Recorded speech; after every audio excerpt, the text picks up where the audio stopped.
jeg er ikke nervøs for at sove hver for sig, men jeg er måske lidt nervøs for, at vi kommer til at sove mere hver for sig end sammen.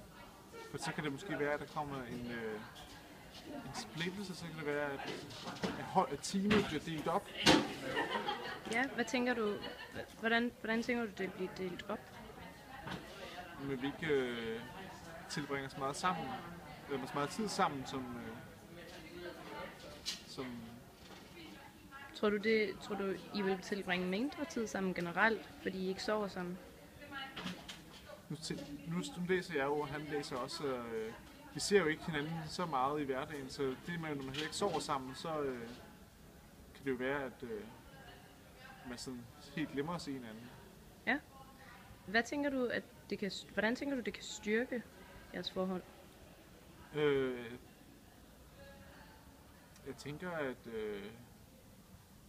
der ramte du lige på sømmet. Jeg tænker, at det kan give noget plads i forholdet.